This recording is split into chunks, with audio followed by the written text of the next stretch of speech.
Bonjour à toutes et à tous, voici l'analyse du CAC 40 pour le mardi 8 novembre. Le CAC 40 évolue toujours au gré des élections américaines. On connaîtra demain matin probablement le prochain président des États-Unis. Attention, risque de volatilité importante. Si Donald Trump devait être élu contre toute attente maintenant, alors on pourra avoir un marché très chahuté demain matin à l'ouverture et ouvrir sur des niveaux bien inférieurs au niveau actuel.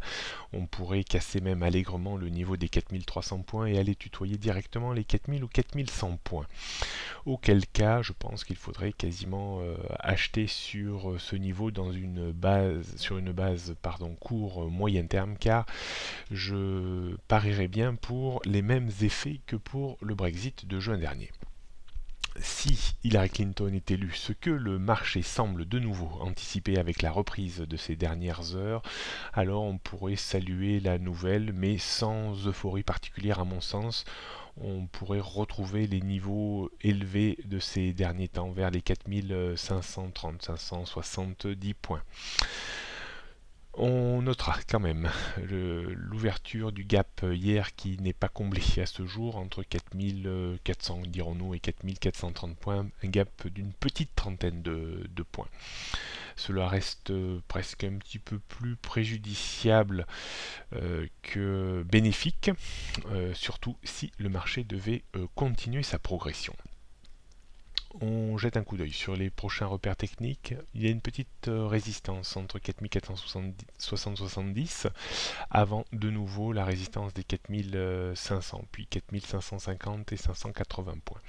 Support, on observera le gap ouvert entre 4430 et 4400 avant le support un peu plus net dans la zone des 4375 points, en dessous entre 4340 et surtout cette fameuse zone 4300 points qui sert de rempart depuis plusieurs mois maintenant.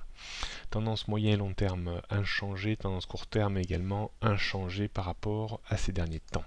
On jette un coup d'œil sur le futur CAC 40, on voit qu'il est bloqué par cette petite résistance horizontale autour des 4460-70 points. Si ce bouchon devait sauter, alors on pourrait se rapprocher dans l'après-midi des 4500 points. D'un point de vue stratégique, on restera plutôt bien sûr dans une politique d'achat tant que on n'est pas repassé en dessous des 4400 points, achat sur repli, les replis au plus près, on pourrait tenter des achats vers les 4440, 4450 points pour viser 10-15 points de reprise, mais guère plus.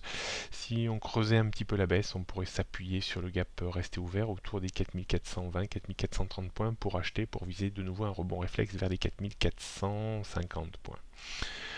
Si on débordait les 4460-70 points, on aurait probablement un petit appel d'air qui serait peut-être pas forcément facile à jouer pour travailler une hausse pareille d'une quinzaine de points. Voilà ce qu'on pouvait dire. Par contre, restez prudent, pas de position à mon sens à la clôture du marché ce soir au plus tard sur le marché des futurs à 22 heures. Restez liquide, ne jouez pas trop à pile ou face l'élection américaine. Il sera toujours temps de voir un petit peu et de faire l'état des lieux demain matin à l'ouverture. Bonne journée à toutes et à tous.